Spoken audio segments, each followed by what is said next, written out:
Greetings, citizen. Today we shall uncover the origins of life and why, ultimately, many regret being brought into this existence. For this is a chronicle of the universe of Warhammer 40,000. We shall address the inquiries: how, in a world where one may be devoured by a tyrannid, torn asunder by a demon, or simply executed by a commissar, does one find time for the act of procreation? Is there such a concept as childhood in the Imperium? And what occurs in the breeding grounds of other races, from the fungal orcs to the knowledge-hungry Kroot? We shall intrude into the chambers of Imperials, Xenos and Chaos worshippers, essentially all who are capable of producing offspring. Be warned, this picked cast is not for the weak of spirit. If you assumed that the 41st millennium boasts advanced medical care for all, you are sorely mistaken.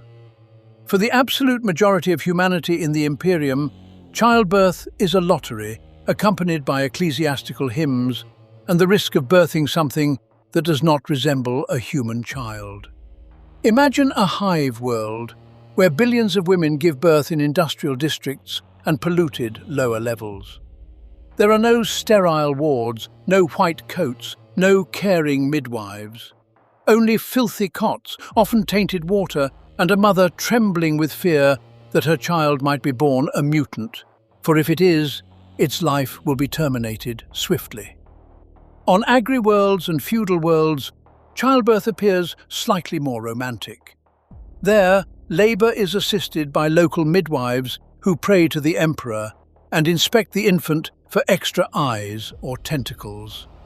If the child is pure, the mother and child are blessed, and their names inscribed in the administratum's ledgers. The peasantry celebrates the arrival of a new subject of the Emperor, destined to toil endlessly.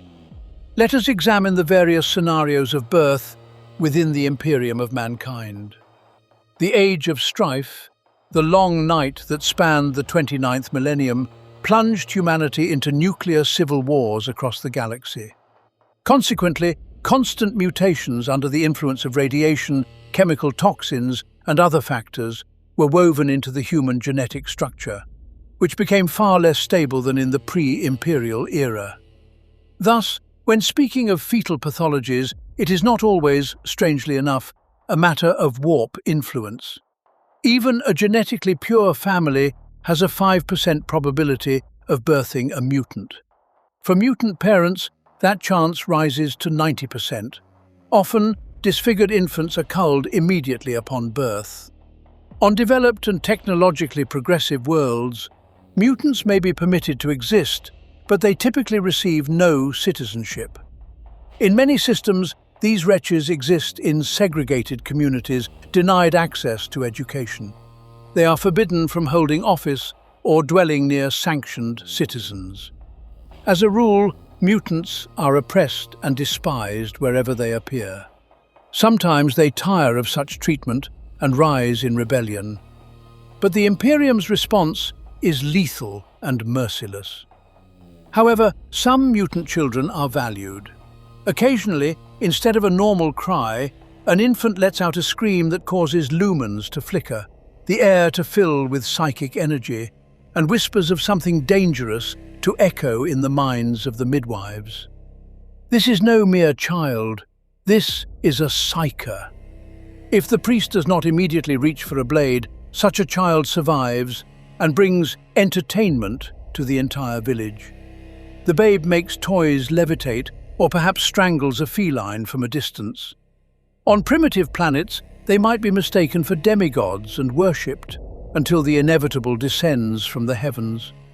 The Imperium always learns of new children with gifts. Sanctioned Psykers perceive their auras from thousands of light years away. Special agents arrive, often led by an inquisitor. The mother is taken for interrogation, and the child is torn from the family forever, sent to a black ship. Thousands of such gifted ones are transported across the galaxy to be tested by the Adeptus Astra Telepathica on Holy Terror. Why does the Imperium act thus? Even the Emperor viewed Psykers with mistrust, and once forbade the study of warp powers. though he was a Psyker himself. Nevertheless, by the 41st millennium, such children are born in ever greater numbers. This is the true evolution of humanity. It slowly transforms the species into a psychic race, similar to the Aldari. But alas for humans, this process is volatile. While the Aldari can control their powers, a human may one day fail to withstand the touch of the warp and open a portal for demons. Due to insufficient mental fortitude and the deeply flawed, greedy nature of mankind, human psykers are almost always on the brink of falling under the control of the ruinous powers. Thus, the black ships exist to harvest children across the galaxy. Only the high-ranking members of the Adeptus Astra Telepathica know the true scale of this fleet. The number of vessels in the League of Black Ships is second only to the Navis Imperialis war fleet. The Navigators, sanctioned mutants, without whom Imperial ships cannot traverse the galaxy and thus the Imperium cannot exist. The Navigator gene allows them to perceive the immaterium, the warp, granting them innate resistance to its mind-shattering influence. Every starship requires a navigator on board. The navigator houses are known collectively as the Navigator Nobility, and their approach to children is distinct. While on common worlds, a child's path becomes clear in adolescence, within the navigator estates, controlled breeding is the law. It begins before conception. Lineages are examined, the purity of candidates is verified, and arranged marriages are contracted. For centuries, the Navigator Nobility has practiced focal selection, rigid genetic scanning at all stages of an heir's growth, all to preserve the rare navigator gene. This is not mere vanity of blue blood, pretending to be superior, but a practical necessity. The recessive navigator gene is preserved or strengthened by conception with the navigator of another house, but it weakens if one engages in copulation with a common human. In the households of the Imperial nobility, prenatal scanners are commonplace. They detect hereditary mutations in the embryo of a navigator mother and identify successful combinations after the mixing of two parents. Common nobility may simply scan the unborn child for purity of blood or disease. The wealthy are active in studying genealogies to ensure 100% elimination of problematic marriage lines. If wealth and status permit, one may even engage highly qualified magos biologists from the Mechanicus for advanced diagnostics and defect correction. For the Navis Nobility, this is constant practice. For the ordinary nobility, it is slightly more relaxed, but the goal is the same: to preserve noble blood, exclude hereditary ailments, and produce a capable heir who will not bring shame upon the family. Among the wealthy, the situation is, as always, superior. In the upper spires of hives and on developed planets, there are obstetricians and quality medicine. But even on worlds with biotechnology, their power is not limitless. House Escher of Necromunda suffers from a potent genetic affliction that cannot be cured. It is hereditary and targets only the male sex. The blight manifests in males being born mentally retarded and physically frail, shameful dregs of humanity. Most are stillborn.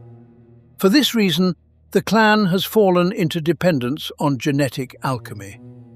The clan's chemists strive to prolong the lives of these males with drugs until they can provide genetic material to fertilize future mothers. Why not recruit men from other clans? Simple. Escher values its purity and opposes mixing with outsiders. Krieg, a place where the familiar concept of family died along with the planet itself. After a civil nuclear war, the surface turned into a radioactive wasteland and cities became ruins. To maintain the population and pay the draconian tithe to Terra, the locals moved underground and turned to a unique technology, the Vitae Womb. Little is known of it, But rumors suggest artificial cultivation of humans, bioreactors where new generations are formed and developed. Most Kriegsmen are not born traditionally, for fertile women on the planet are a rarity. Parents, love, domestic life? On Krieg, they have not heard of such things. There is no childhood. Boys are grown as a resource, not formed as individuals. As soon as the organism is formed enough to hold a lasgun, the youths are sent to the barracks, where their lives are dedicated solely to war. The Death Korps of Krieg has earned a reputation as severe and uncompromising warriors. They do not retreat, do not capitulate, and launch attacks even knowing they will die. Soldiers of Krieg do not value their own lives. They consider themselves no more than living weapons in the Emperor's hand. Even in penal battalions, it is not certain that such disregard for life exists as it does in the Death Korps. Encountering Kriegsmen for the first time, other officers are astounded at how so many guardsmen can be produced, and so regularly. Rumors of forbidden methods and artificial production of children have always caused them horror. Krieg soldiers appear outwardly younger than their colleagues from other Imperial Guard regiments. Beneath their gas masks and greatcoats hide fighters who are, by biological standards, still adolescents. Yet these youths have survived more trench warfare than any other guardsman in a lifetime of service. The Vitae Womb technology disgusts the Adeptus Mechanicus and other scholars of the Imperium. Such technologies are considered almost heretical, but the High Lords of Terror turn a blind eye to the Death Korps. These troops are simply too useful. Krieg is one of the most reliable sources of cannon fodder. How can one lose millions of living shells for the sake of some humanism? Thus, Kriegsmen continue to be grown, batch after batch, as if they are not people at all. The tech priests also artificially grow bodies, but only as biological platforms for servitors. Though this method is rare, usually lobotomized criminals or failed space marine aspirants are used for servitors. Where is the red line in the Imperium? Reproductive biotechnologies are the monopoly of the Adeptus Mechanicus. They store knowledge, issue licenses, and define the norm using their own standard templates. Therefore, any medical innovations, including work with embryos, are reviewed en masse by default. Most worlds use what is sanctioned and described in technical documentation, and anything outside these bounds requires separate review, sometimes even by the High Lords of Terror. The tech priests' views on biotechnology are the key to understanding why even obvious practices, like the Vitae Womb, receive licenses with great difficulty. Who handles genetic questions? The Adeptus Mechanicus has specialized scholars for such cases, magos genitors or magos biologists. They work with matter, biology, and medicine at an applied level, from diagnostic tools to sanctioned gene modifications. Naturally, it is the genitors who manage fertility issues across the Imperium and treat hereditary defects in elite infants. But even among the nobility, only the wealthiest or most influential can afford to place a mother in such advanced perinatal centers. The professional obsession of magos biologists with organic life seems strange to their brethren who deem flesh weak. The interest of genitors in organics extends not only to the human body, but also to Xenos, to better exterminate them, of course. The study of alien genetics falls to the subdivision known as xenobiologists. Any facial reconstruction or embryo correction is not a free market service. A wealthy man cannot simply arrive and purchase an operation for a fetus. No matter how influential, he must pass through a web of permissions. Technologies of sanctioned medicine exist on many worlds, but everything concerning genetics always passes through strict supervision by the Adeptus Mechanicus. Be that as it may, on some worlds you will receive detailed embryo diagnostics, and on others, only basic medical aid and a prayer for the fetus's health. Industrial artificial gestation on Krieg is an absolute exception, justified only by the strategic needs of the Imperium. Despite all this savagery, birth in the Imperium is always surrounded by an aura of ritual. Childbearing in Warhammer 40,000 is a paradoxical phenomenon. Although individual human life is not particularly valued, the arrival of a new infant is always a sacred act of continuing humanity's existence, which hangs by a thread against the threat of chaos and Xenos. It happens that a human is born anew, or rather reborn into a new biological species that can hardly be called human. Space Marines, unlike ordinary humans, are fully sterile. Thus, they cannot replenish their ranks naturally. Transformation destroys their reproductive function. Every future battle brother must be selected from adolescence on recruiting worlds of the Adeptus Astartes, or from outstanding children on other planets. Instead of picked games and courtship, youths undergo trials of physical endurance, psychological stability, and most importantly, loyalty to the Emperor. In the text, The Emperor's Gift, by Aaron Dembski-Bowden, it is stated that a candidate perishes with a 70% probability. The few who withstand the selection are admitted to the next stage, surgical implantation of gene seed. The procedure of rebirth into a Space Marine takes years. The adolescent endures a multitude of operations. The implantation of genetic seed implies the fusing of new, unique organs, each grown based on the organism of the corresponding Primarch. These organs enhance metabolism, bone structure, vision, nervous system function, and even the psyche. In the end, a new being is born, resembling a human only outwardly, but in essence belonging to a different biological tier. Such power cannot exist solely on standard human organs. Therefore, all Space Marines have, for example, 2 hearts. The concept of gene seed has special meaning for the Adeptus Astartes. This biological substance grants them a connection to the Father, and the old family must be forgotten. Purity of gene seed is a matter of life and death. If samples are damaged or infected with mutations, an entire chapter may fall into madness or even go extinct. Such cases are known in Imperial history. For example, during the Horus Heresy, the gene seed stocks of the Blood Angels were lost. To recreate the Legion of Blood Angels, gene seed was harvested from new genetic samples removed from the body of Sanguinius, who perished at the hand of Horus. Now, the memory of Sanguinius's final battle with the War Master is sealed within the Blood Angel's gene code. Sometimes it activates, and the mind of a battle brother is suddenly transported to the distant past. This phenomenon is named the Black Rage.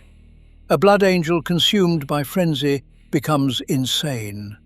He is incapable of distinguishing past from present and begins to butcher all living things, recognizing not even his comrades. The Space Marine believes he is Sanguinius on the eve of his death. Therefore, the Adeptus Mechanicus and the Apothecaries of the Space Marine chapters maintain the strictest control over gene seed and the so-called birth of new Space Marines. Every appearance of a new brother, as well as the extraction of gene seed from a fallen comrade, is meticulously documented. Every organ is stored as a holy relic. Furthermore, a balance is maintained between the immortality of the Astartes and the eternal threat of their extinction. There must be exactly as many superhumans as necessary, no more, no less. Do Space Marines truly experience no sexual attraction? Correct, none whatsoever. This is confirmed by a multitude of official sources.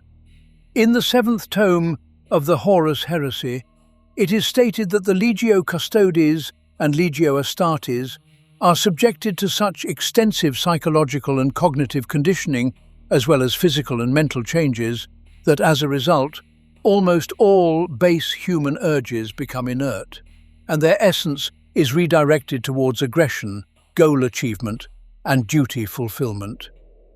In the book Fulgrim by Graham McNeill, there is a scene where the Slanesh-corrupted artist Becca Kinska performs the symphony Maravilla. In ordinary humans, the music evokes unbridled sexual lust, but the Space Marines suddenly fall into a murderous rage. The audience throws themselves at one another in a fit of lust, and soon the crowd turns into a writhing mass of agony, death, and desire. Simultaneously, an orgy and a massacre occur.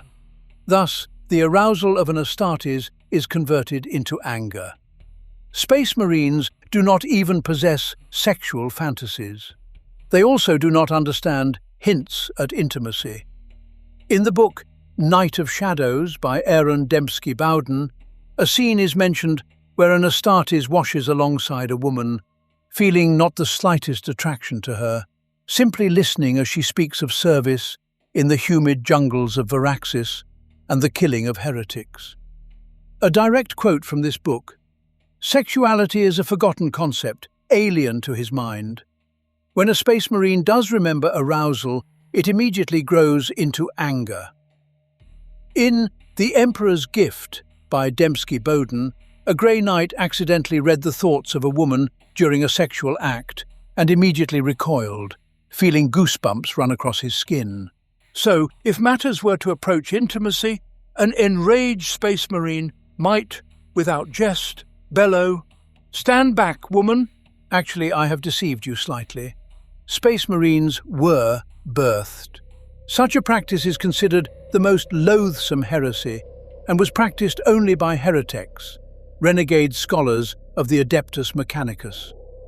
I speak specifically of the project of the Traitor Legion, the Iron Warriors, named the Demonculaba. The idea is simple yet revolting. After looting the gene seed vaults of the Imperial Fists on Hydra Caudatus, the heretics decided to grow Chaos Space Marines. For this purpose, the world of Medrengard was used, where millions of unfortunate slaves of the ruinous powers resided. The bodies of female slaves were transformed into vessels, fattened and bloated to monstrous proportions, their wombs and abdominal cavities reconstructed so that not a child, but an entire, Emperor forgive me, adolescent could be placed inside. The heretics resorted to a surgical method literally the reverse of a caesarean section. A living human matured inside a stranger's body under the influence of stolen gene seed and chaos sorcery. The process was slow, painful, and absolutely anti-human. The woman screamed, lost her mind, becoming no more than a biological container. The heretic surgeons ensured she did not expire before she birthed the impure warrior. The newborn emerged a second time as a skinless mutant, a red, wet, disgusting mass of flesh screaming in pain, either dying of metabolic shock immediately or proceeding to the next stage. The mutant boy was stitched into skin flayed from slaves and sent for testing. Candidates whose mutations were too severe were flushed into the sewers to die in the barren wastelands of Medrengard. Let me clarify, mutations for chaos are not always good. Sometimes a heretic cannot handle them and becomes a drooling abomination. Such warriors are incapable of becoming Space Marines. Whole packs of these rejects inhabited Medrengard. Creatures rejected even by chaos roamed the wastes, feeding on carrion and attacking anything in sight. The Demonculaba is a grim caricature of motherhood, a defilement of all that is holy. In the Imperium, a mother births a child and prays he is not a mutant. Here, the mother is not even a mother, but merely a meat incubator. Fortunately, Captain Uriel Ventris of the Ultramarines reached the fortress where the experiments were conducted, and put an end to this abomination. But not only Chaos worshippers practiced attempts to mass-produce space marines. After the massacre at the drop site on Istvan V during the Horus Heresy, the Raven Guard Legion was practically destroyed. Primarch Corvus Corax appealed to the Emperor to grant him technology that would allow him to replenish the Legion's losses. The first group of cloned Space Marines was created in mere hours. After deafening success, Corax continued the experiments. But everything was ruined by agents of the Alpha Legion. Their Primarch, Omegon, infiltrated the Raven Guard, stole the gene seed, and sabotaged the equipment. The second and third groups of test subjects turned into mutants. Unaware of the sabotage, Corvus deemed the program a failure and shut it down. This tragedy left a deep mark on the Primarch of the Raven Guard. Tormented, Corax departed into the warp to seek redemption or death. His legion never fully recovered. Where did the first gene seed come from, and how were the Primarchs, the fathers of the Space Marines, born? The Primarchs had no literal father and mother, though the Emperor and Erda are called such. In reality, the birth of the 20 demigods was not the fruit of their love, but a gigantic project of the Master of Mankind. He, like Erda, was a perpetual, a super being, a god to men. The Emperor used his own genetic material and created 20 new DNA strands based upon it. Each line received its unique traits. Psychic practices, unknown super technologies, and forgotten knowledge that the Master had preserved since the days of ancient terror intervened. In sample number 6, even a canine gene was discovered, which may explain the savagery of Leman Russ's Space Wolves Legion. These creations matured not in Erda's womb, but in special gestation capsules. Although she came to love them as her own children, the mother saw individuals in them, whereas the father shaped future gods of war. It was Erda who scattered the Primarchs across the galaxy, wishing to spare them a fate of constant violence. Each landed on their own world, and when the Emperor found them as adults, they were already formed in accordance with local climates and traditions. Thus, instead of a unified brotherhood, the Primarchs grew up divided, strangers to one another. Therefore, when they say the Emperor is the father of the Primarchs, it is only half true. He indeed created them, imbued them with his gene seed. But this is not fatherhood in the direct sense. The tragedy is that each Primarch became himself not thanks to the Emperor, but in spite of his design. The traitor Fabius Bile, apothecary of the Emperor's Children Legion, cloned Primarchs several times, but his clones were amorphous idiots. Bile continued to work until he created copies he thought were perfect. However, due to this perfection, the clones possessed the same flaws as the originals. Unable to tune the clones as he needed, Bile considered his experiments failed creations, yet did not abandon the work for millennia. The apothecary collected Space Marine DNA until he attempted to clone the Emperor himself. However, Space Marines from the Salamanders chapter once burned his laboratory with all the cloning vats, flesh samples and chemicals. Very well, with humans it is clear. Somewhere they give birth in dirty basements, somewhere in sterile wards, and somewhere the Emperor personally writes the genetic code. This is all human and not alien to us.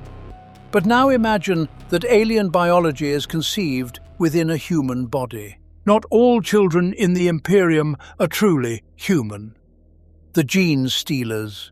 There exists in the galaxy a parasitic contagion that masquerades as ordinary families.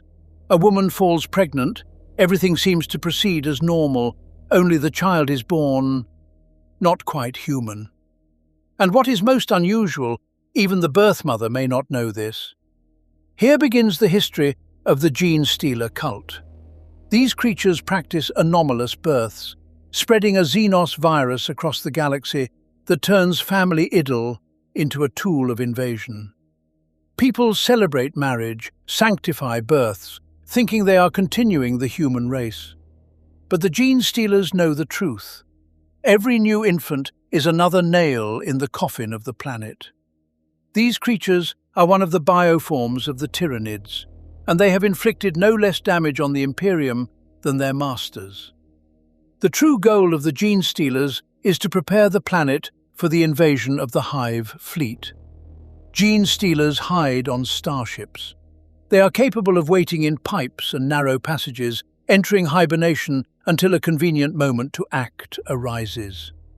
Many cargo ships arrive on planets carrying this contagion. When a Genestealer lands on a planet, it does not mindlessly attack passers-by, but retreats into the dark shelter of a densely populated district, remaining invisible for as long as required. The Genestealer is inhumanly patient. It can go long without food and, if necessary, wait decades before acting. Once it ensures its actions will remain unnoticed, it begins to abduct and infect people with its contagion. This terrible moment is called the Genestealer's kiss. The alien infects the human with biomass injected under the skin via a ribbed tube. The substance rewrites the host's genetic code, creating an internal command to serve the goals of the Xenos. The victim remains human, but their sperm or eggs, and consequently their offspring, are now Genestealers. The biological infection unlocks psychic abilities in the infected, allowing them to hear the voice of the Patriarch, the alpha Genestealer of the brood. The infection is passed from generation to generation. The first infants of infected parents are born as hybrids with clearly expressed Xenos physical traits. But with each new generation, they become more like humans. The mother, intoxicated by the Patriarch's control, does not notice that her baby looks, to put it mildly, strange, considering it a normal child. The first generation is close in appearance to pure strain Genestealers. The second and third resemble humans with chitinous features. The fourth generation is entirely indistinguishable from ordinary humans. Here begins the most insidious part. It is at the level of the fourth generation that the Genestealers create their cult, a vast network across the planet, maintaining contact via psychic powers. Secretly, the occultists of the fourth generation again give birth to pure strain Genestealers, restarting the entire cycle. The Patriarch is the oldest pure strain Genestealer, with incredible psychic abilities that serve as a beacon in the system, called the Brood Mind.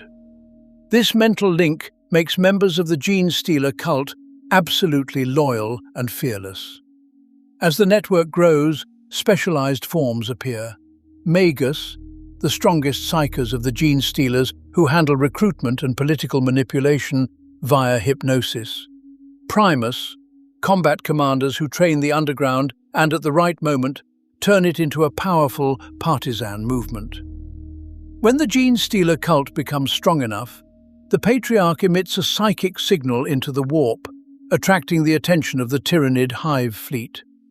This means the planet is ready for consumption. These spawn of nightmares remain the most tantalizing riddle of the Tyranid race. It is unknown whether these creatures are independent beings or simply part of their carrier ship. It seems the Norn Queens are simply nodes in a giant disembodied consciousness that is the Hive.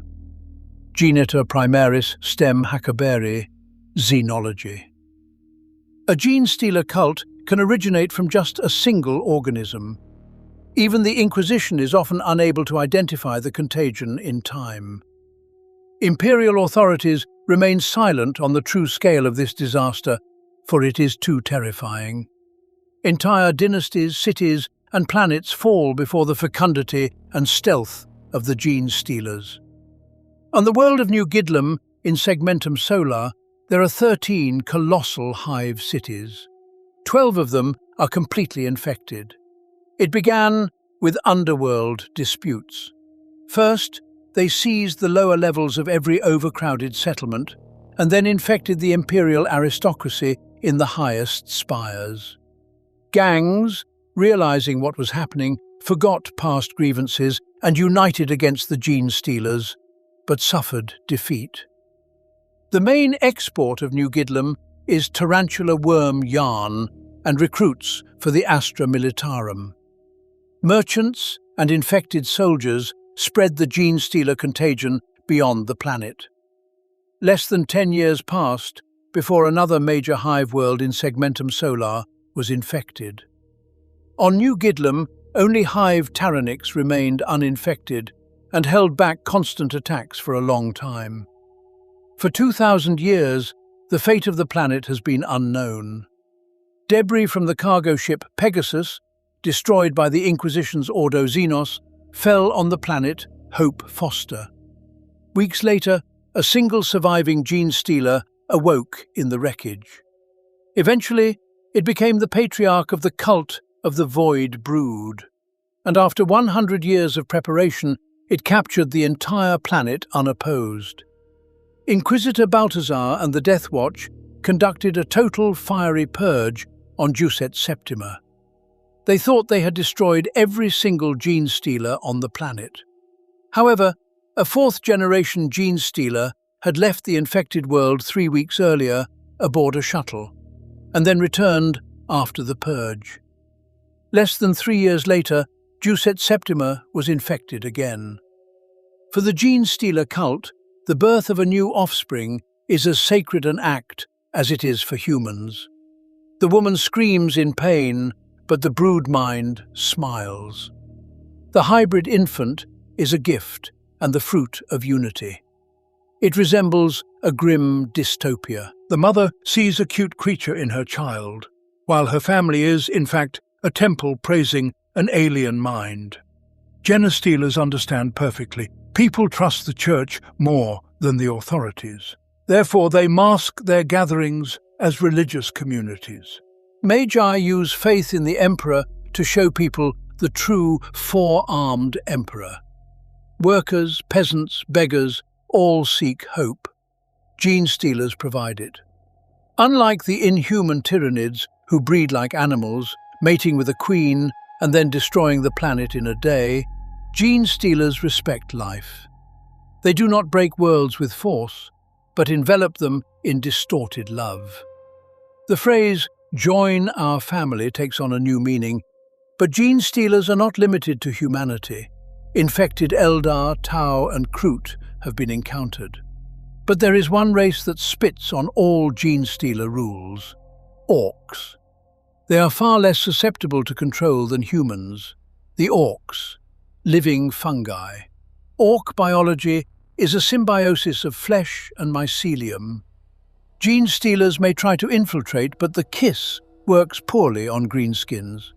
Their genetic matrix is not rewritten in the same way as humans, for they themselves carry a spore-based form of reproduction, and any alien genes are displaced by their fungal code. At most, ugly hybrids result, which do not live long. Even if some semi-Xenos manages to take root, the Orcs will likely sense a foreign presence over time, and the conversation with the outsider will be short. They will stomp him in a fight and laugh at the strange boys. You cannot approach Orcs with manipulation of family or religion. They do not know such words. Greenskins reproduce chaotically.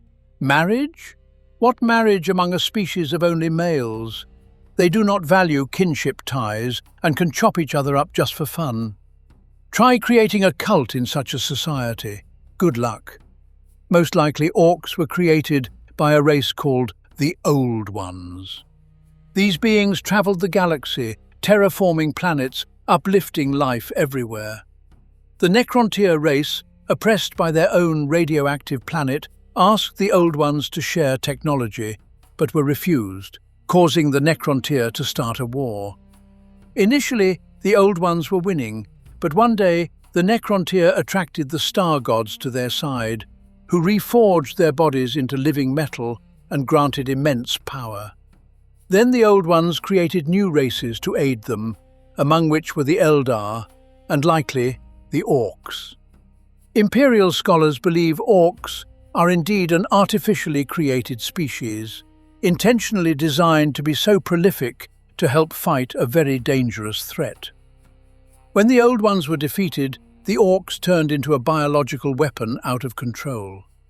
Scientists have discovered that rudimentary skills for creating and using weapons of murder are built directly into the orc genetic code. According to the legends of the greenskins themselves, there once existed their main race, the Brain Boys, who altered the genetics of their kin and shifted the species' reproduction to the spore level, creating an Orcology. Orcs only seem like dumb brutes with axes. Their nature is far more interesting. It is a symbiosis of a sentient animal and a fungus, a mix of meat and mold that fused so long ago and so reliably that they became one organism. Fungal tissue is built directly into blood and bone. An orc has kidneys and a few other vital organs, but most of his innards are filled with a viscous fungal soup, a living cocktail of spores. An orc survives what kills any other sentient being: infection, blood loss, fractures, and even limb amputation. An arm will simply grow back. The greatest orc, Gazgul Mag Uruk Thraka, once lost part of his brain to a heavy bolter shot, but thanks to a doc, he recovered and discovered the ability to speak with the orc gods, Gork and Mork. All these factors show not a single sign of evolution, confirming once again that orcs were created by hand. They do not get sick, do not die of infection. Moreover, green skin and green blood are filled with chlorophyll. Magos biologists of the Adeptus Mechanicus claim that orcs are capable of primitive photosynthesis. Although they eat everything, even without organic food, they can last a long time. In war, they need no supply trains, so an orc horde can move faster than any human army. Spores, released unconsciously like shedding skin, scatter in a specific pattern so that orcoid embryos are distributed evenly across the terrain. Spores landing in densely populated areas rarely take root, whereas spores landing in secluded places will most likely sprout. One orc in a lifetime can release several million spores, and even after death, the release continues for some time. Greenskins shed spores through skin, through excretions, but especially strongly at the moment of death. When an orc dies, a massive amount of spores flies out.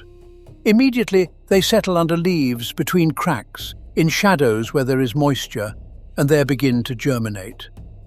From the spore grows a subterranean fungal structure, a sort of plant womb, a mother mycelium nourishing the embryo. When saying green skins, we mean not only orcs, but also their lesser kin: Gretchen, snotlings, squigs. Magos biologist Lucas Anzion established that the orcoid DNA molecule contains an amazing tertiary helix, a sequence of genetic code inherent to algae which remains unchanged regardless of the creature type. Thus, the animal component of the helix has a different appearance in a Gretchen, snotling, squig, and orc, but they all share a common plant genetic code. Any orcoid releases spores that can develop into any type of organism, resulting in an automatically forming hierarchical ecosystem based on food needs and social priorities. Complicated? You will understand with an example. If population density is high and resources sufficient, it is easier for the mycelium to decide to grow a full-fledged orc instead of a small Gretchen. Usually, the first to emerge from the underground cocoon are always squigs, spherical beasts that provide food for greenskins, fight on their side, and serve as mounts for Gretchen. In the first 3 weeks of development, up until the moment the embryo is almost fully formed, the cocoon can reverse its growth and start growing anew, forming a completely different species inside. It does this if priorities in the Wa have changed. The mycelium might have been forming an orc or Gretchen, but if the area was just purged by space marines or a natural disaster, the cocoon liquefies its current embryo and starts the process again, forming a simpler but currently more prioritized species, a squig or snotling. Thus, smaller organisms spread faster to become support staff for the future backbone of the Orc army. Naturally, such biological sophistication drives Magos biologists mad. Imagine if a human mother could consciously decide what physical and mental properties her future child would have, and remake them without surgical intervention. So it is no surprise that greenskins cannot be destroyed completely. After every, even the most serious purge, they always return. Think twice before calling orcs crude and primitive monsters. In reality, they are the spawn of the most brilliant bioengineering mind the galaxy has ever encountered. If orc development depends on a plant helix in his DNA, it is quite likely that this fungal genetic code contains all the racial knowledge possessed by orcoids throughout their existence. How small is this biological detail, and how huge a function it performs? Just imagine the consequences if our genitors could master such abilities. Tech priests capable of constructing the greatest machines without applying conscious effort. Inquisitor Maturin, Xenology. If Genestealers and orcs compete in the sophistication of their reproduction, then the Aldari live by a ritual with centuries of pain. They need not only to produce offspring, but also to protect the soul from the twisted chaos god Slaanesh. Born to suffer. When the Necron tier defeated the Old Ones, they turned their might against the star gods to whom they were indebted.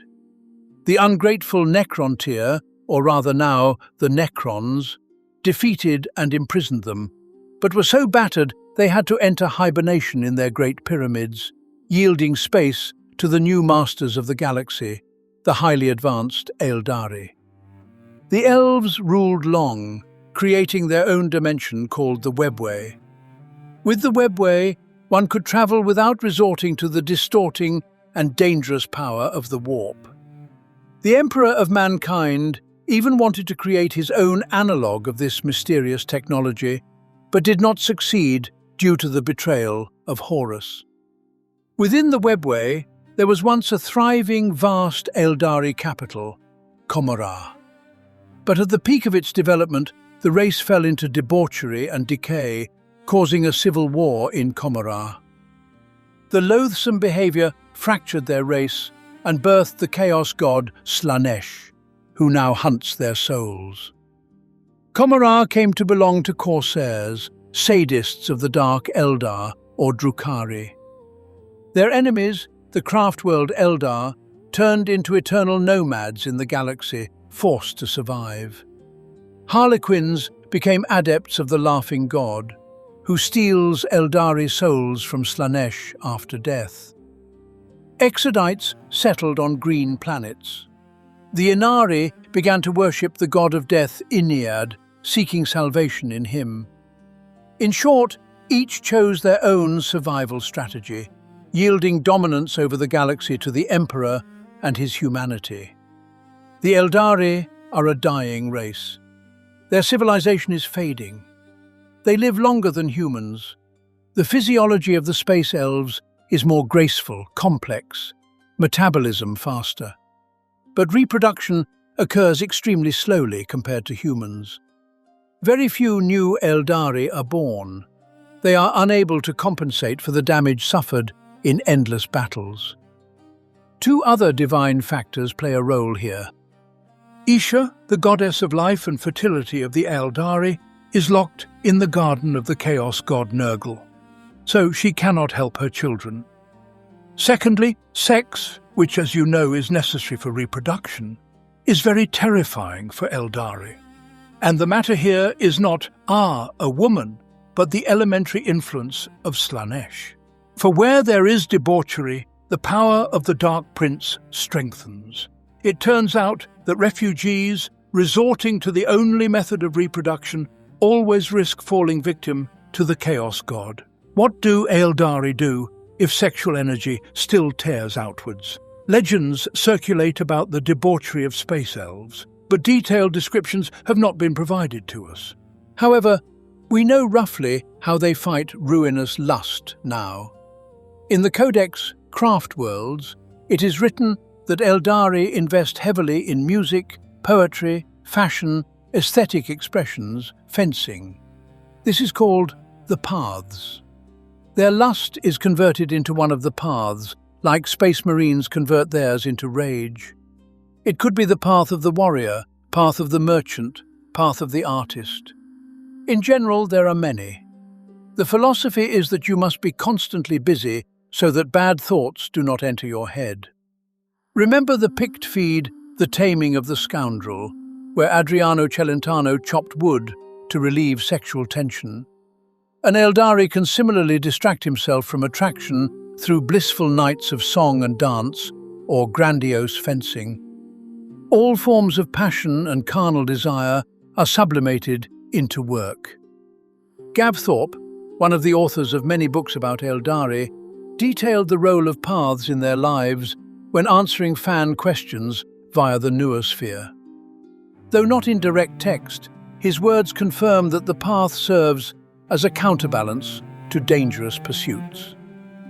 I view the fall of the Eldar as a prism that split them into different clans: Craft Worlds, Harlequins, Exodites, and Drukhari. Before the fall, Eldar were prone to extremism and drama inherent to their species, without any checks and balances in the path or existential fear of soul hunger. When it is necessary to conceive children, everything happens in strictly controlled form as a ritual.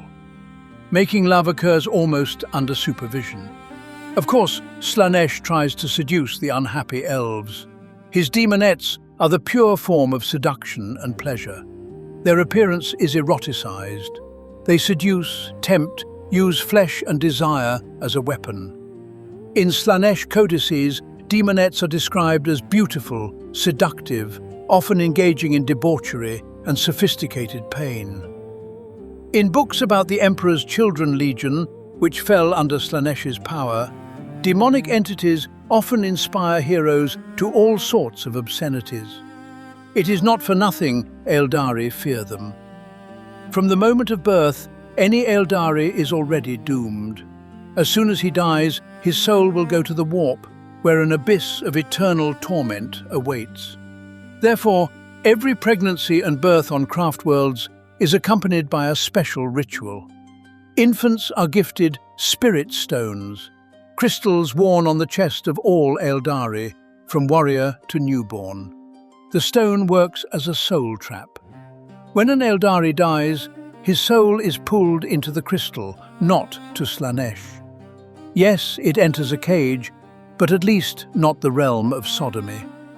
Stones are collected and placed in the Craft World's infinity circuit, or inserted into war robots so the warrior can serve even after death. The golden helm of the machine cracked. Fulgrim opened it and discovered a smooth ceramic plate inside, engraved with silver runes and stitched with gold threads. Gems shimmered on the surface. Fulgrim physically felt waves of fear emanating from the stone. He reached out to tear the stone from its socket, and did not even hear, but felt a panic scream in his soul. From the stone, a torrent of rage and hatred crashed down on him, but strongest of all was the unbearable, all-consuming horror of oblivion. Fulgrim crushed the stone in his hand with a laugh. Eldrad screamed, feeling the soul of Keradruach torn from the crystal and thrown, lonely and defenseless, into the warp. Fulgrim Graham McNeil. For a child, receiving a spirit stone means a simple but harsh truth. He is born immediately with a chain around his neck. From the first moments of life, a device is hung on him without which his existence has no meaning. An Eldari without a stone is potential food for Slaanesh. A walking corpse, simply not yet finished off. Eldari have no childhood in the human sense. Every child is prepared for survival and looked upon with sadness. understanding perfectly well that he lives on the edge of ruin. For even a stone is no guarantee of salvation. It can be lost or stolen. An Eldari infant is simultaneously a symbol of the race's continuation and a symbol that Eldari life is held up by crutches from the very start. The Drukhari have not lost the ability to breed naturally. Their biology is the same as other Eldari. But in Komorra, children are almost never born. Instead of salvation via spirit stones, Dark Eldar prefer simply not to die. They artificially prolong their existence by feeding on others' pain, sacrificing and subjecting countless slaves to experiments.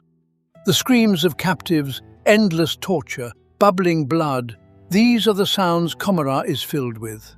Only the richest and most influential can afford to become pregnant, for pregnancy makes a Drukhari female vulnerable. In Komorra, no one awaits the appearance of children. Their society functions on an endless stream of slaves. This explains their bastardly behavior. Drukhari corsairs have terrorized the galaxy for millennia, staging raids to enslave new humans, Eldari, Tau, anyone. Even a massive Imperial campaign into the pirate den did not eradicate the threat. In Komorra, there are always new bodies for torture, new souls to extend someone's life, new gladiators for bloody arenas. Rare Drukhari children are hidden well like treasures, so they are not turned into leverage for blackmail. Komorra does not tolerate weakness, and the very fact of a defenseless childhood looks like an anomaly there. A monstrous paradox forms. Craftworld Eldari constantly cling to the future, while Drukhari live in an eternal present that lasts as long as the stream of slaves does not dry up. They are like vampires, drawing life from others to avoid vanishing themselves. Cruel, but such is their survival strategy in this grim darkness of the far future. The Tau race is relatively young. It has existed for only 6,000 years. Once, humans considered them primitive savages, unworthy of serious concern. But the blue-skinned beings developed into one of the most ambitious races in the galaxy, staging a massive expansion. Their main idea became the greater good, selfless labor for a common goal, minimum space for the self. Every strengthening of the Tau Empire is called a sphere of expansion. There have been 4 expansions so far in which clashes with the Imperium occurred. The Tau not only withstood humanity, but continue to progress. They work hard and also develop abominable intelligence.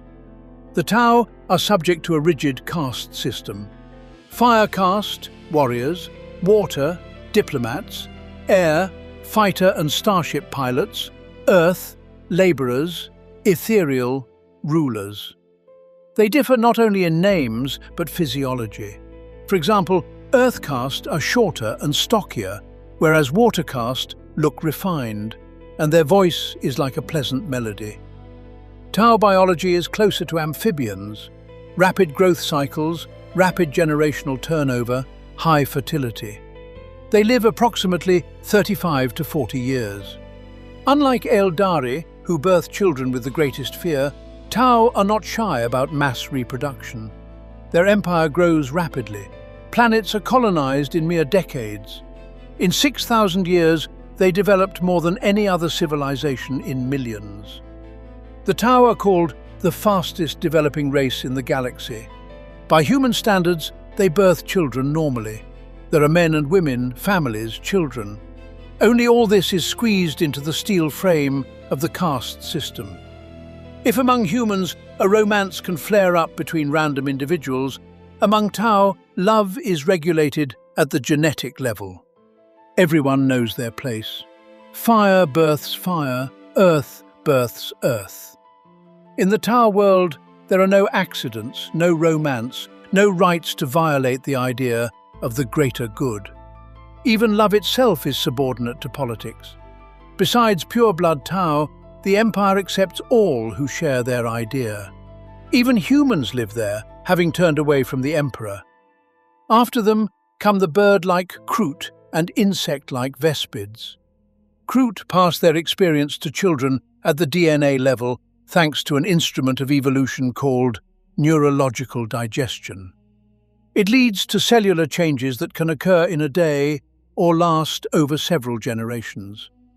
Results manifest as altered mental abilities or physical modifications. The chief among them is the Shaper. He decides what to feed his tribe. If a leader wants to make the clan stronger, he can order future parents to consume the flesh of opponents with well-developed musculature. Then, the diet's features will inevitably manifest in the offspring. Hence, a direct link flows between digestive consumption and gamete formation.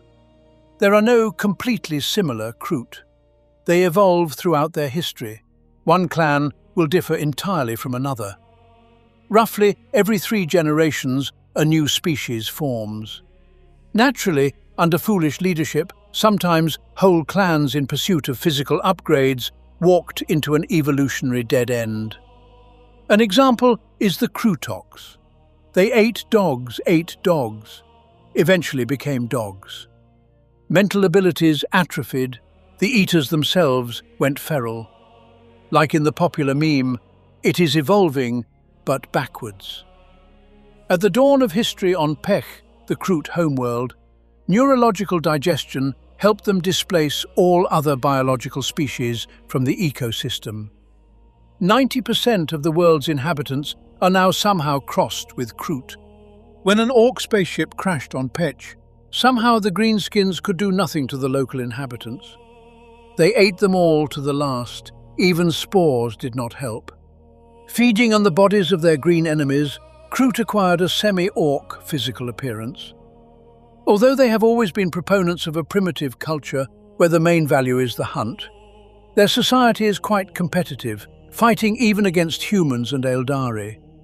They simply do not need to sit in laboratories scratching their heads. Having gorged on Orc DNA, for example, Kroot intuitively learned to build the same spaceships without understanding their operating principles. Without blueprints, hands build by themselves. It was the Kroot neurological digestion system that allowed them to grow ever more developed offspring each time and go beyond their home planet. Therefore, Tau control over them is truly a greater good. Otherwise, it is unknown how far such a powerful race could go on its own. A race that made even orcs food for their kiddies. Is it not wise to respect one's enemies? As for the Kroot, their amazing abilities cannot be overestimated. How high would humanity have risen had it been endowed with such neurological digestion? Their adaptability is their weakness. Suppose the brightest of our minds could invent a certain disease, a certain harmful element.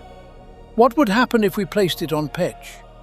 Could we thus indirectly cause reverse evolution in the Kroot? Could we spoil an entire race just as chaos and xenophilia try to spoil us? What a tempting hypothesis. What is the conclusion? In Warhammer 40,000, there are no normal births. Not among humans, nor Eldari, nor orcs, nor anyone at all. Everything is through pain, fear, and the drive to survive. Humanity fears chaos and trembles lest a baby be born a mutant. Eldari stage entire rituals so their soul does not slip into Slaaneish's maw.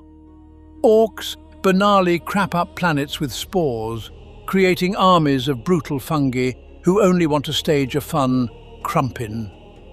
Tau breed their castes like a pigeon breeder, and among Genestealers, reproduction resembles biological terrorism.